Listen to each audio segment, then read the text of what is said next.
It there. It's kind of dreary, though, hey? But this might cheer you up. This is pretty cool. A West Island woman is helping outdoor cats stay safe and warm as things start to get cold out there during our cold winter months. She is building outdoor cat shelters.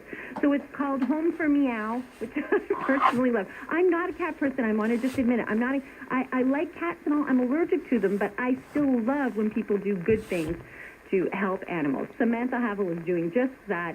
She also operates West Island Cats, and she joins me now. Hi, Samantha.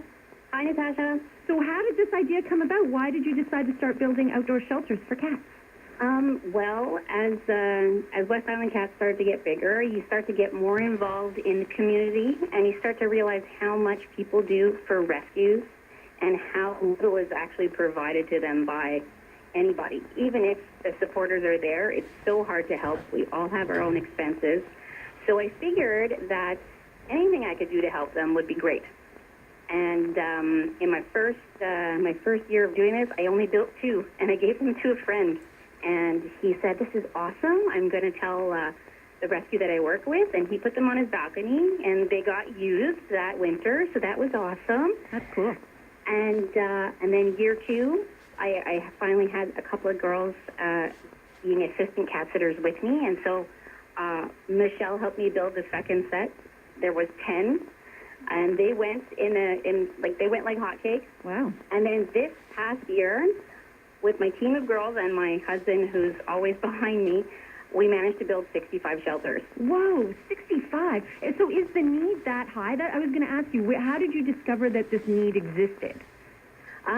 Well, last year I met a woman by the name of Wendy Barrett Stewart, who runs Cat's Manger Rescue out in Ormstown, and she, Ormstown, like Quebec, like Montreal, has an overpopulated cat society that just kind of roams everywhere, and she was asking for help. And how, we know we have so many strays out there. Yeah. How do we help them? This is how we help them. This is how you help them. So what would, if a cat doesn't have a shelter like this to go, is it practically certain that they would die from the cold, from exposure? Well, they're probably going to find a den. Okay. But they're probably, underneath somebody's cabano in the backyard or underneath the deck, but people don't necessarily like that. Yeah, somewhere they're not wanted.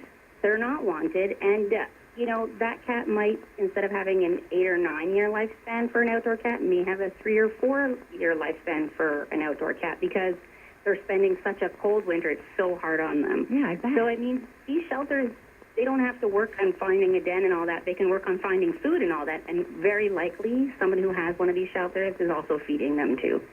So, at least, they're getting kind of an indoor life, but still outdoors. Right. So, what do the shelters look like?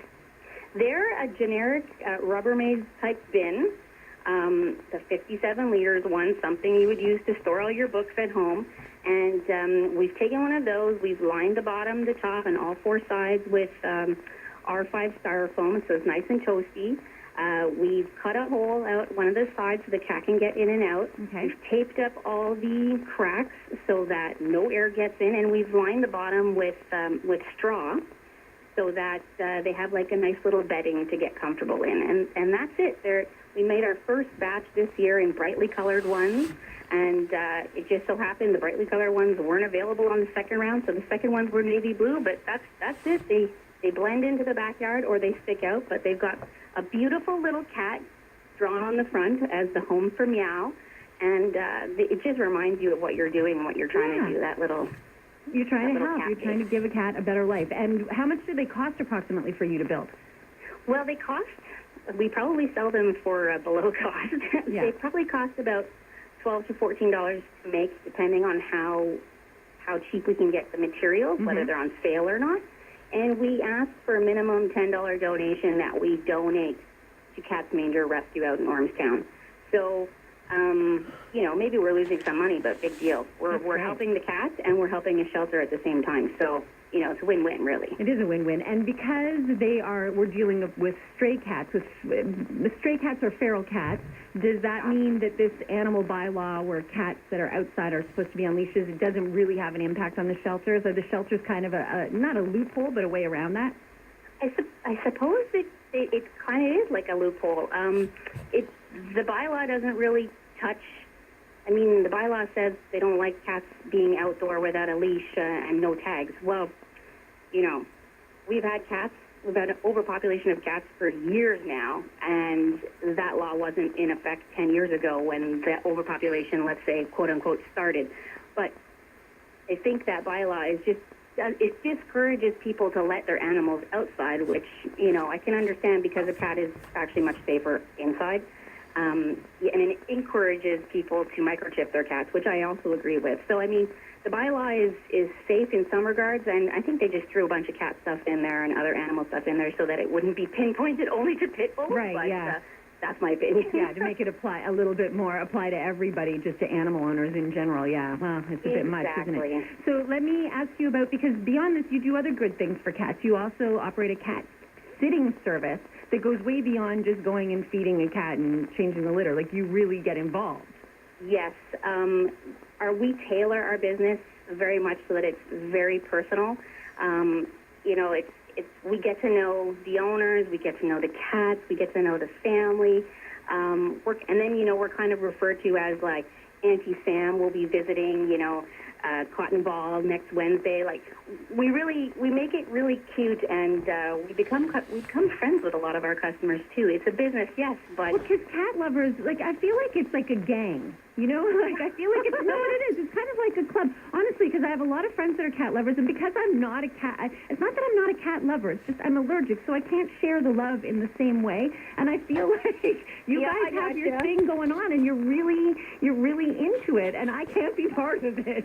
You know what? It's totally fine, and you're totally right. It's when you find a community for anything. If you find a running community, or if you're at the dog park with your dog all day, like, there's that community, and you get along so well, and you know that it's so important to you, and it's important to that other person as well, and you bond on that.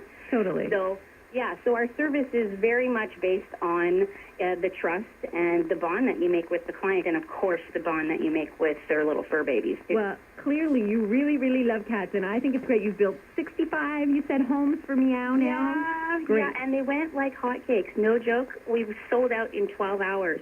That's good on you. Good on you for doing something to make life better for these little guys outside getting cold on these wintry nights. Thank you so much. You know, it's just a little bit that we can do, but we're trying to help. Well, good on you. Thank you so much for your time, Samantha.